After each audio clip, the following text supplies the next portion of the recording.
It's a big, hard world out there, but you're ready for it. And you're ready because there is nothing more powerful than you using your personality to serve the calling of your soul. Every one of us has been called to the planet to use, and in this moment, in this political moment where everybody is just hysterical, in this moment, the call is for whatever side you choose to be on, to use more of you to bring forth the light. And to do that, you've got to have clarity about who you really are. There is no life without a spiritual life. There is no life without understanding what Pierre de Chardin, the philosopher and mystic, said. We are spiritual beings having a human experience. So your real job as you go out to try to find one and have all of this anxiety and fear, and your real job is to know the truth and to create a spiritual practice that allows you to stay in it. To be clear, I'm not talking about your religion. I'm talking about whatever it is that nurtures the essence of you in such a way that you can do what you came here to do. And one of the reasons why I was able to be so successful all those years on the Oprah show is because I understood there was really no difference between me and the audience. I was a surrogate for the audience because I know that the audience and you and you and you want the same thing I do. We all want to be able to live out the truest expression, the fullest, purest expression of ourselves as human beings. That's what you want. And in order to do that, you've got to practice, you've got to develop that spiritual muscle that allows you to check in with yourself and not have to ask everybody else about a decision, but to have the clarity of your own knowing, the comfort of your own knowing. And to do that, you've got to live in the space of gratitude. That is my number one spiritual practice. I practice being grateful. And a lot of people say, oh, Oprah, that's easy for you because you got everything. I got everything because I practiced being grateful. I ran across this beautiful quote the other day. I can't even remember who it was from, that said, do not waste your time desiring what other people have. Remember, the things that you now have are things you once only hoped for. So I live in that space every day of practicing gratitude because I know that being grateful wherever you are, whatever place or space in your life, being grateful changes your personal vibration. I was just having a conversation with Sheryl Sandberg the other day about her book, Option B, and we all know she lost her beloved husband, David.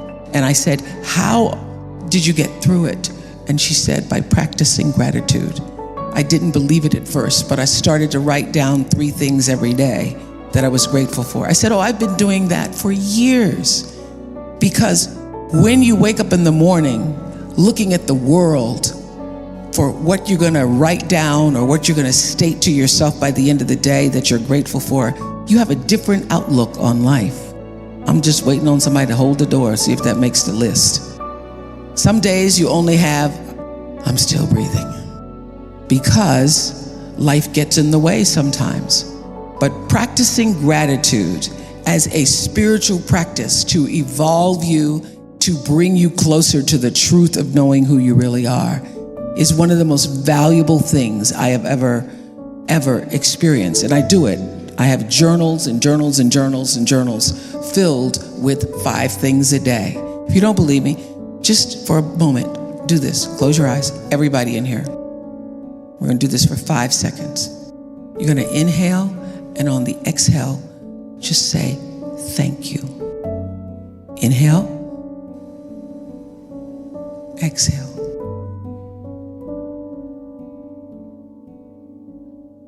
more time. Let whatever you're most grateful for in your heart in this moment just rise to the surface. Deep breath. Thank you. Open your eyes. Don't you feel better? You feel better. Researchers have shown that if you can just for 17 seconds a day,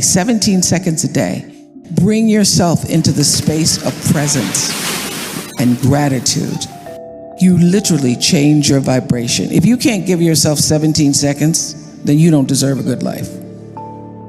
You can't give yourself 17 seconds to breathe and say thank you, then just let whatever happens to you. Finally, I leave you with these words. I'm so happy to see my friend Chip Babcock, who is my attorney here. His wife Nancy is a trustee here. And Chip and I go way back to 1998, where I was on trial for saying something bad about a burger. It's under Oprah said something bad about a burger.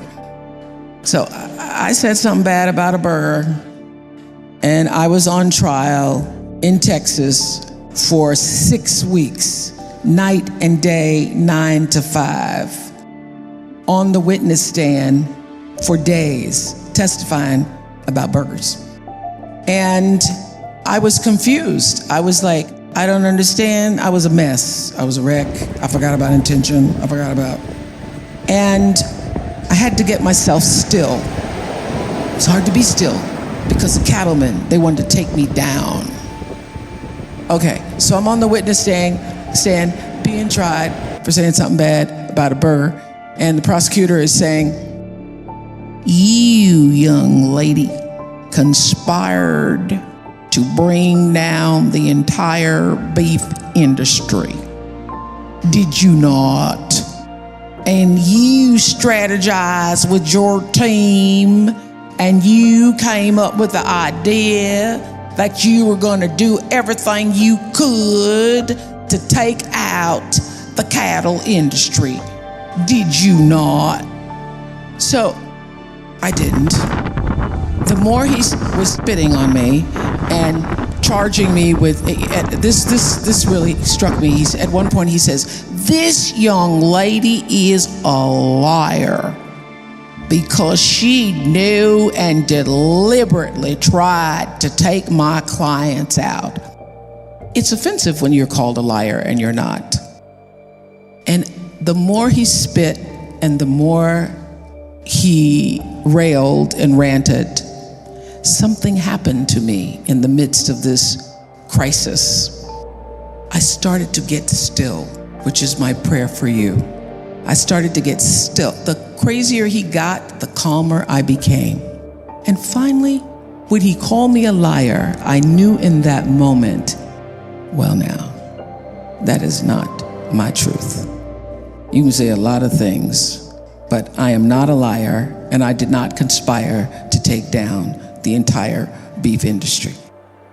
And the more still I became, the happier I got.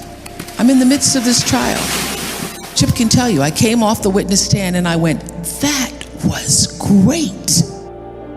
He said, why? I said, because I got to see and figure out who I really was in the face of being called a liar, being called a conspirator, being told who I was not. And what I know is all trial, everybody goes through trials. I just happen to be in an actual trial.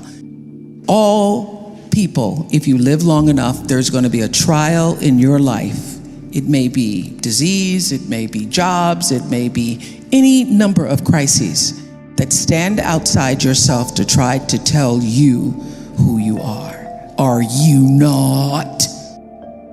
And it is your job to know the truth and let that truth set you free.